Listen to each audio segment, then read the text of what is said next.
sur le podcast d'Anglais in France, des séjours linguistiques. Anglais en France et FLE en France.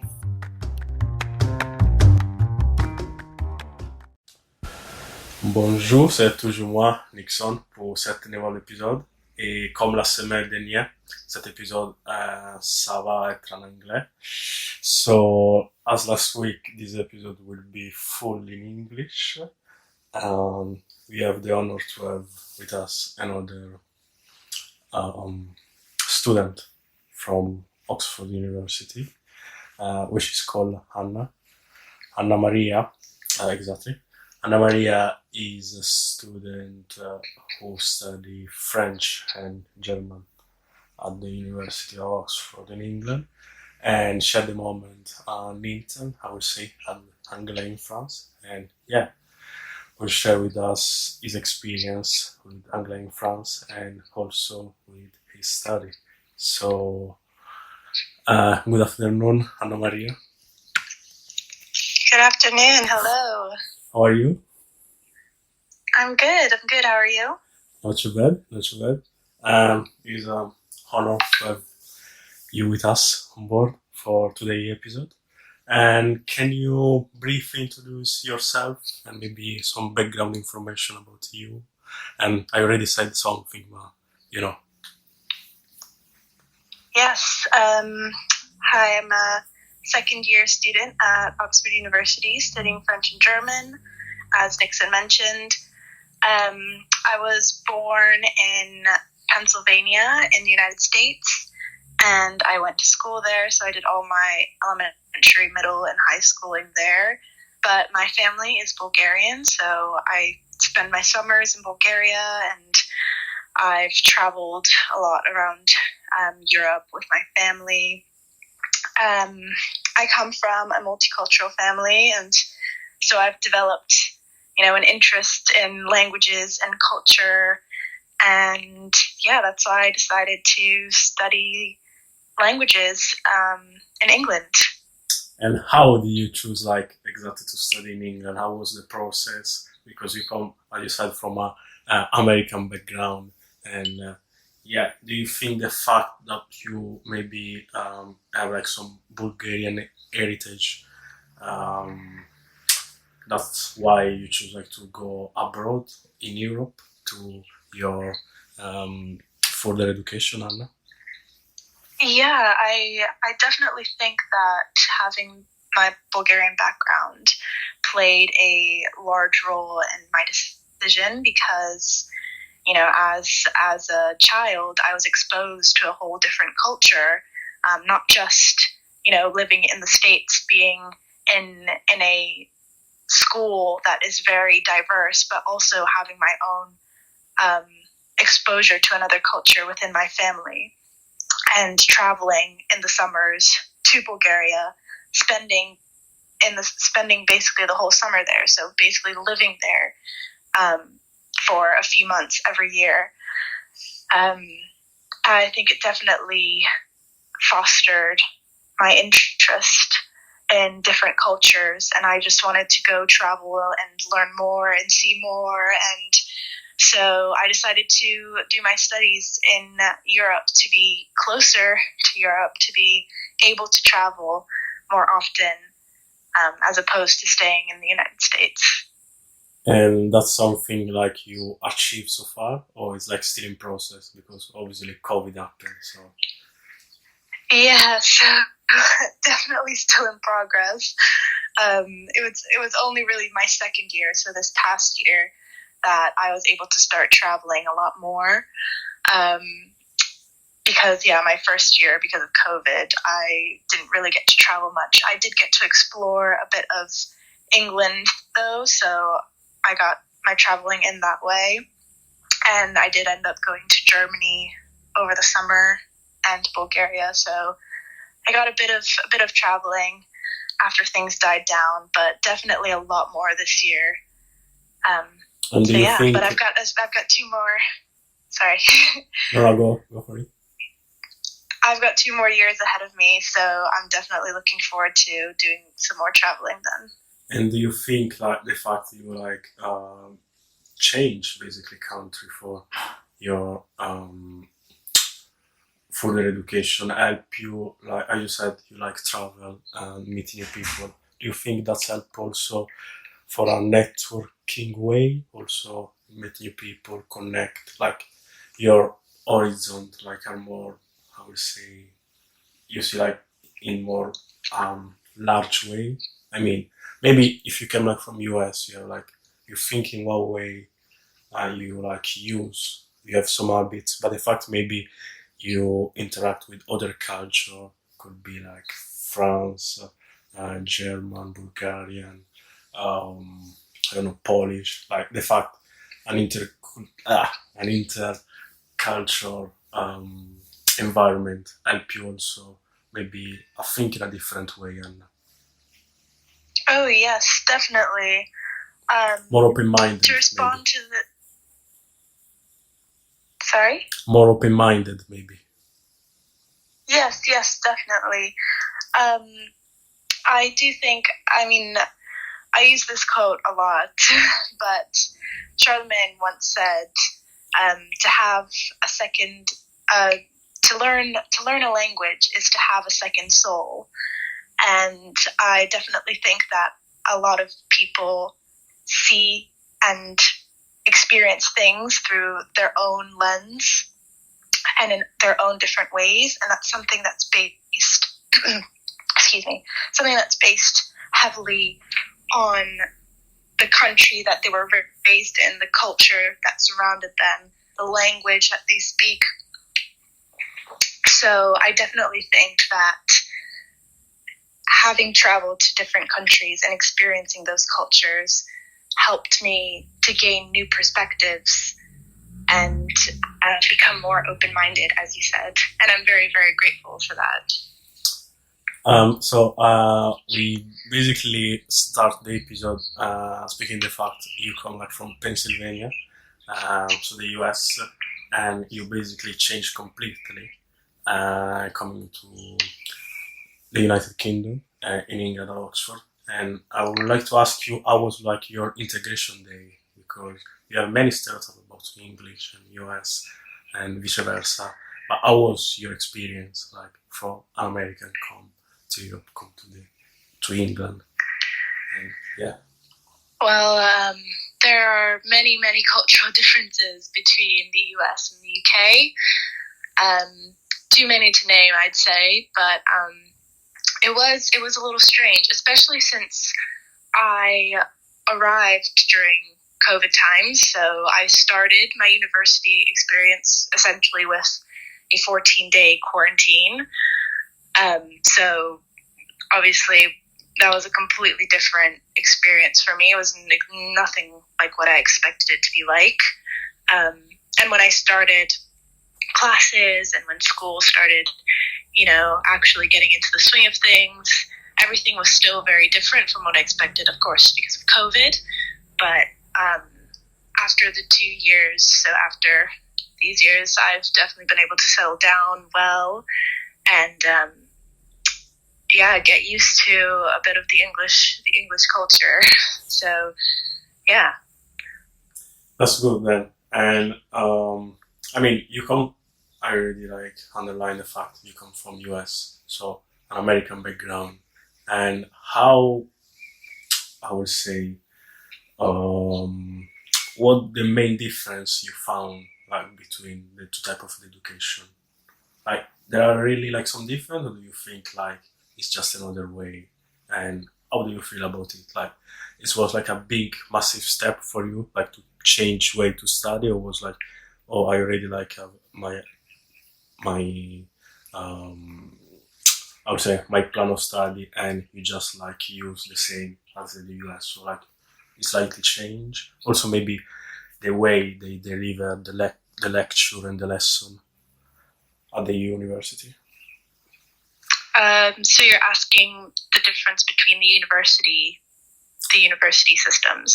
I know you can like really explain me the true difference between the US and the English, because obviously you didn't attend the US university, but just like maybe the system of the high school comparing maybe in this case to the university. Well, in high school, I'd say our high school is very different. I would say quite different from UK quote unquote high schools as well. Just because we don't have any of the A levels, any of sixth form, all of that. The whole structure of it is completely different.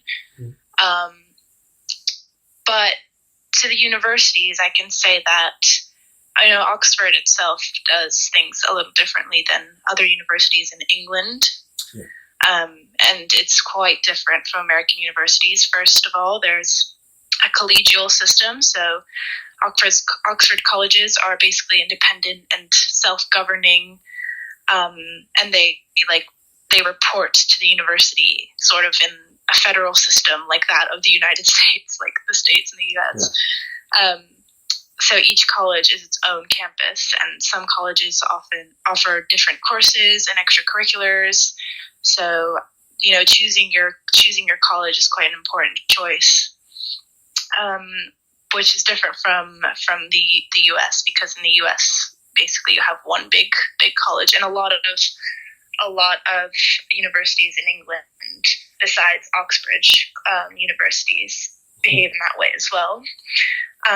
Another thing that is quite different, I'd say, is that obviously, like I said, you have to apply for a particular course from the start. Yeah. I think all universities in the UK are like that. Yeah. In the United States, you don't have to choose a course, or as we call it, a major, usually until your second year at college, at university. And until then, you're free to take basically any course in any field.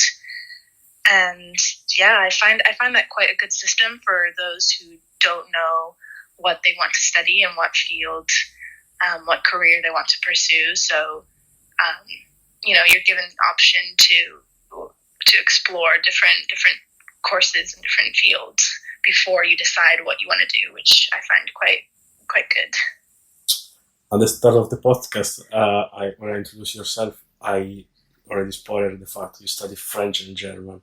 So you speak also about the fact you like travel, culture, stuff like this. And my next question is, why did you choose exactly to study French and German at university, Anna? So I mean, I love languages. I love learning languages. Like I said, for me, learning another language is seeing the world through a new perspective. And it's about connecting with people from other countries and other cultures and being able to express myself through another medium. I love to travel and explore new cultures, so it was kind of a given that I would study languages in university. I first started studying German so that I could speak with my brother, who was learning German at the time, without my parents understanding us. So it would kind of become our own little secret language. But soon after, I realized that I actually really loved the language, and I developed an interest in German culture and history. And so I continued with learning German throughout high school. For French, I started learning French a bit later because I loved the way it sounded. I think French is a beautiful language. It's really musical. And France as a country is very beautiful as well. Spending my month of July here in France, I've been able to see a lot of beautiful places. I wanted to be able to speak the language when I visited. You mentioned an interesting fact before with the comparison between UK and US about the fact you choose one college when you apply for Oxford, which is also different because most of the university in UK don't have college. So I would like to ask you, how was your application for the college and which college you applied to and why? Well, I applied based on, I know this isn't really what you're supposed to do, but this is what I did because I'd never visited any of the Oxford colleges. in terms of like I'd never actually gone to the open days. I had visited Oxford when I was 13. I did a summer course there when I was 16 at Brasenose, but I'd never actually gone to the open days to visit the colleges, so I was a bit unaware of what the colleges were like.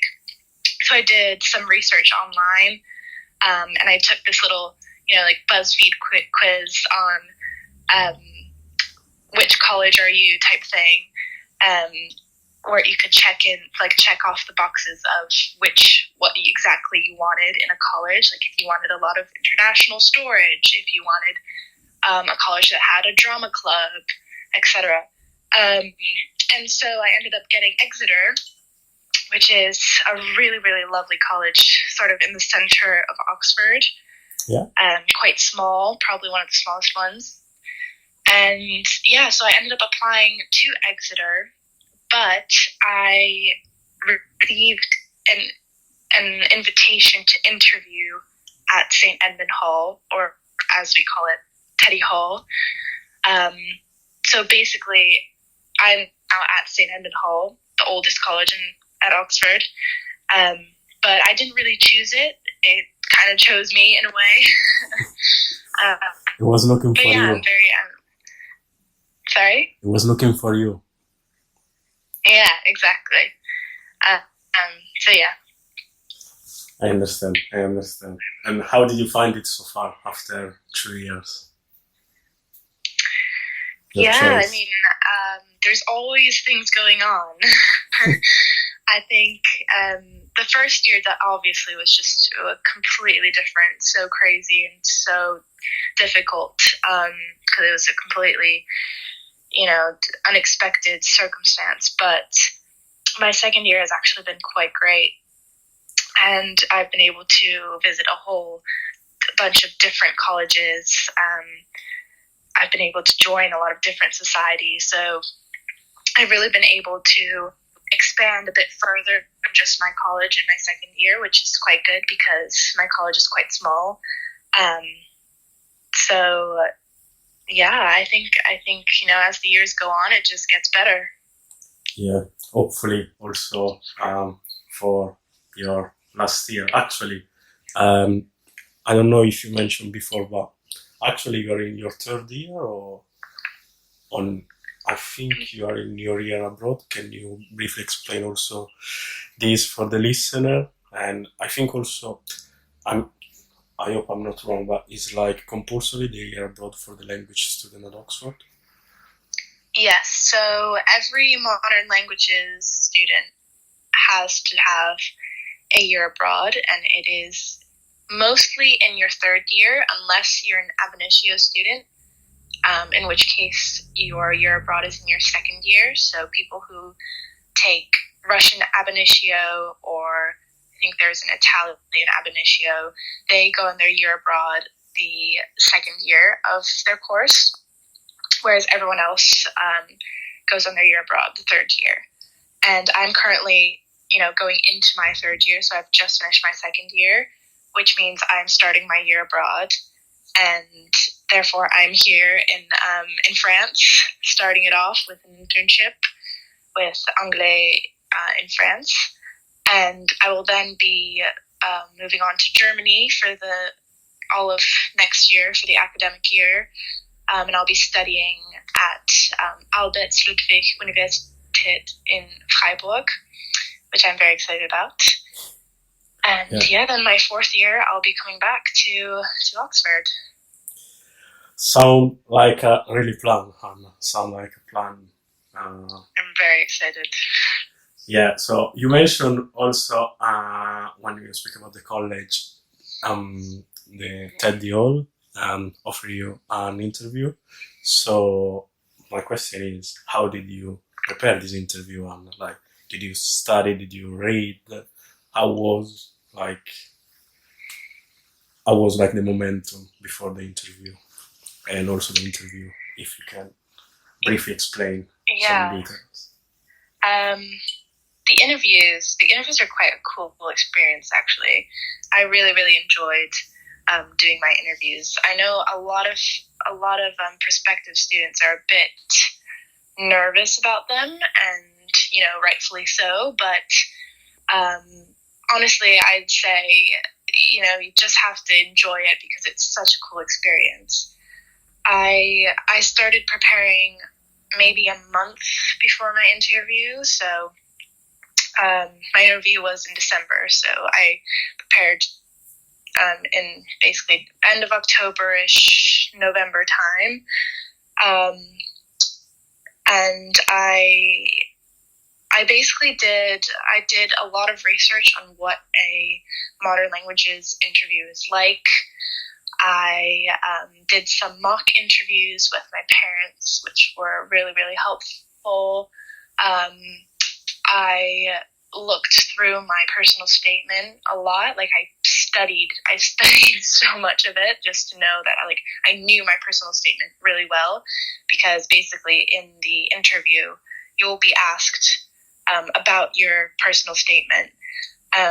So I reread that a few times. I went over some of the books that I mentioned in my personal statement because I knew I would be asked about those.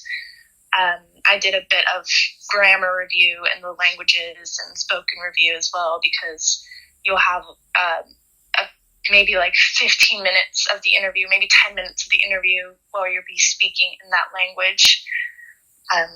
So yeah, that was probably the most prep that I did. And yeah, in December, then I took some days off of school because I was still in high school then. And I flew over to England for my interview, had a few days in England, and it was a great experience. I loved it. So that's all the selection process, Anna, of how to get into Oxford, or there is maybe some other step you need to do to get in there? Yeah, maybe for someone who's looking forward to apply. Yeah, so first you have to complete an application on UCAS, which is the UK University Application Portal. And the deadline for Oxford universities is in October. So, you know, if you're applying to Cambridge or Oxford, you would have to apply earlier than applying to other universities. And then if you're invited for an interview, you will be told, you'll be sent an email, and you will have the interview in December. And if you hear that you're accepted, you would hear that in January. And yeah, that's it basically. So everything happens in the space of a few months. It's all kind of a quick process, I'd say. So thank you very much, Anna, for your contribution today. Really, really helpful insight. And I'm sure maybe also for the listener who is looking forward maybe to apply to Oxford, and can listen your experience. And yeah, because I think sometimes maybe there is like some stereotype of Mighty also about this prestigious uni, and also the fact when people like you from another country, US, can help also more international students, I think. So thank you very much, and good luck with your study and your plan. Thank you. Thanks for having me. This was great. Merci d'avoir écouté cet épisode de podcast jusqu'au bout. Si vous souhaitez nous poser des questions sur le sujet ou simplement suivre les actualités d'Anglais in France, je vous invite à nous rejoindre sur le site AIF, sur Instagram ou sur LinkedIn par exemple. Plaisir de vous retrouver sur notre chaîne.